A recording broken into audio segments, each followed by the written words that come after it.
Hello, thanks for tuning into my Tribe Talk. My name is Jeff Scarano, and I'd like to talk to you today about my proposed approach to reducing the rate of obesity in school-age children.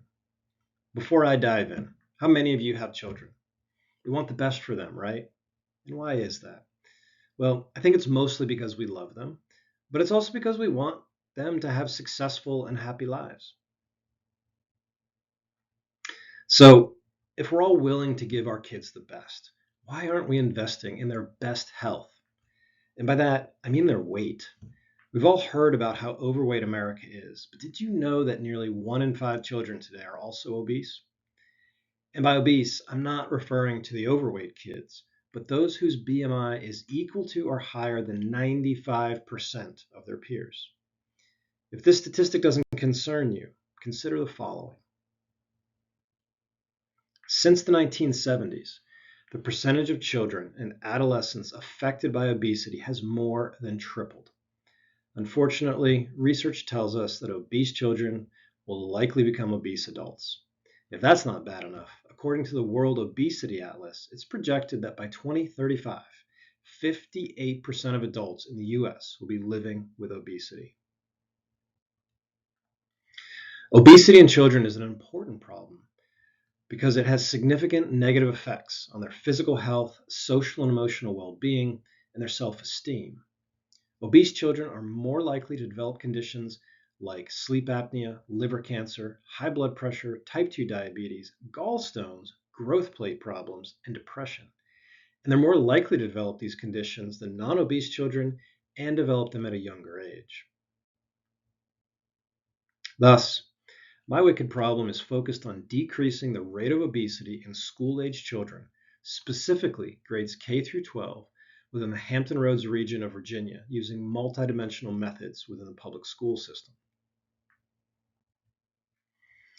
Although the impacts of obesity are well documented, the causes of it are complex. Genetics certainly plays a role, but this wouldn't explain the rate of increase seen in the US since the 1970s. More likely, family lifestyles, the prevalence of fast food, increased screen time on electronic devices, and the resulting lack of physical activity, coupled with the fact that healthy foods have increased in price nearly 4 times faster than junk food, are all to blame. What makes obesity additionally complex is that there's evidence linking it to both economic development and socioeconomic status. According to research, in high-income countries like the US, where economic development isn't really an issue, those with a lower socioeconomic status were more likely to be obese. Similarly, a disproportionate percentage of racial and ethnic minority children in the US are also obese. By now, hopefully you agree with me that obesity in children is a wicked problem that needs to be solved. Unfortunately, most existing interventions aren't based on the motivators of and barriers to health promoting behaviors as perceived by these children and their parents or caregivers. Typical approaches include targeted solutions, such as encouraging children to exercise, limiting their TV or tablet time, cutting out fast food, or making them eat more veggies. In extreme cases, maybe they include surgery or medicine. Unfortunately, these interventions only address the result of the problem, i.e., the obesity, but not the cause. They also don't actually motivate or educate children on how to be healthy, only what not to do. And so they might be seen as punishment. Thus, new approaches need to be developed. In developing these solutions, it's essential for us to view obesity through the lens of helping children embrace a healthy lifestyle through both education and nutrition to empower them to be healthy for their entire lives. For anyone that's struggled with their weight, you know that weight loss isn't just about willpower or cutting out the carbs. Often mental, social, and physical factors also play a role. Thus, I considered several multidimensional approaches that I thought could offer a possible solution to this wicked problem. These included family-centered approaches focused on promoting healthy habits through workshops on nutrition, self-esteem, and group exercise, as well as consultations with health professionals. I also considered community engagement programs involving resources such as local fitness centers, farmers markets, and health campaigns. I thought about technology-based solutions, such as using activity trackers, mobile apps, and online platforms to monitor progress and provide personalized feedback to children and their parents. Lastly, I considered school-based programs that would integrate nutritional education, physical activity, and behavioral support. Through my research, I realized that 95% of young people are enrolled in schools. Thus, school meals may constitute more than half of the daily caloric intake for children. Public schools also provide a platform to educate and motivate children on healthy habits, which can neutralize racial, minority, and socioeconomic barriers to better health. Unfortunately, traditional public school menus and physical and nutritional curriculums have been developed by adults. Thus, we must approach these topics through the lens of the consumer, i.e., the student. Research shows involving students in menu planning can significantly increase their acceptance of more nutritious food options. Similarly, educational programs designed with student input have increased student engagement and the overall effectiveness of these programs. In addition, today's students are digital natives. Thus, interacting with them through integrated digital technology is essential. Thus, I decided to combine the technology and school approaches into the following three-part solution to reducing obesity. The core of my proposed solution is the Student Ambassador Program, which would be a peer group of students from the pilot school that I would educate on the topic of childhood obesity and the potential role of public schools in solving this problem. These student ambassadors would ultimately work directly with teachers and school administrators to develop the new menus, curriculums, and interactive digital tools. Being able to monitor the results of the modified menus and curriculums will be critical. Thus, the second part of my solution is an intuitive, simple, yet robust data analytics software that could be accessed by teachers, administrators, and the school board to track the efficacy of my solution in real time and year over year. The third part of my solution is a wellness app to ensure that the students are engaged and able to provide feedback on their experiences with their meals and their education. The key resource that my solution needs is human capital, period. Aside from my time and energy to educate and facilitate this solution within the schools, having the approval and support of the school board and administrators is critical to getting my proposed solution off the ground. Once that hurdle is cleared, creating the Student Ambassador Program will require the support and approval of the students and their parents. As we move into the implementation phase, the teachers and IT and food service divisions will be critical resources, as we'll be developing new menus and curriculums that will need to be vetted for their ability to be implemented. While the app and data analytics software may require some financial resources to be procured and then customized, this cost would hopefully be offset by the increased number of meals purchased by students.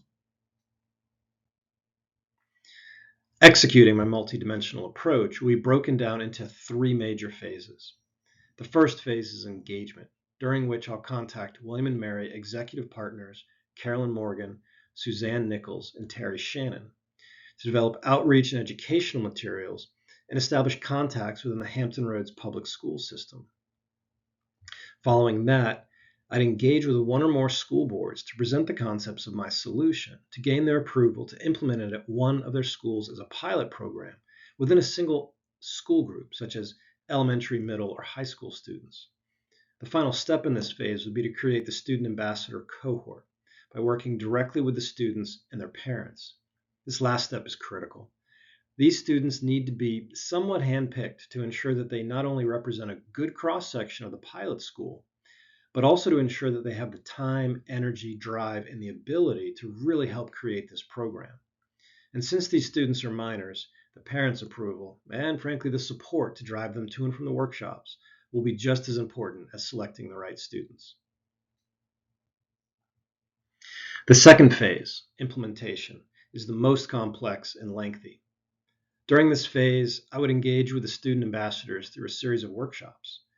Early workshops would focus on educating the students on obesity and the role that student lunches and education play in combating obesity. Later workshops would focus on developing revised menus and physical and nutritional education curriculums, as well as the wellness app, which I envision will need to be custom built for the pilot program. There are several existing wellness apps available for students today. These will be shared with the ambassadors to get their feedback on features, content, and functionality. Based on that experience and the prior workshop topics, I would facilitate a discussion on key features for the new wellness app, which I would then convert into a specification for the school to use to procure the app. Once developed, the student ambassadors would beta test the app to further refine its features and functionality. While I would facilitate the student ambassador workshops, it would also be really important to bring in health experts, doctors, teachers, and maybe even the parents of the children to ensure that multiple perspectives are heard and that the proposed solutions are practical and inclusive. For example, food service divisions likely have existing contracts with food vendors, so they may be limited in the types of menu changes they could support. It's also possible that the school already is using some sort of data analytics software that might work right out of the box for my program. If not, then this new software would need to be procured and customized. Once the proposed menus and curriculums were finalized, however, the student ambassadors would present their recommendations to the school board for approval and implementation. An important part of measuring success is collecting appropriate and adequate baseline data so that schools know where they're starting from. Thus, past test scores, the number of students buying school lunches, student BMI indices, and other key data will be important to collect. While the protection of the student's private personal information is essential, it will be important for schools to review data based on teacher, grade, school, time of year, or other criteria to better understand how to improve these programs. The final phase also consists of monitoring and adjusting the program based on data collected through the Wellness app and key metrics such as student performance, engagement, and feedback. Through real-time data analytics, schools can make mid-year adjustments to maximize the efficacy of their offerings. This software will also allow easy communication to the school board on the pilot program, which will hopefully allow its future expansion to additional schools. As this program is expanded, it will likely be necessary to create additional student ambassador programs and modify the Wellness app to ensure it's customized and effective for each school or each grade. Ultimately, monitoring trends in obesity as students progress from kindergarten through high school will be important to determine if my proposed multidimensional approach is having the anticipated result. To close out my tribe talk, I want to start back at the beginning and remind you that obesity in America is a serious and growing problem. Clearly, whatever we tried before to reverse that trend isn't working. Thus, it's time to try something different. But first, we have to reframe the issue, as it's not really about obesity.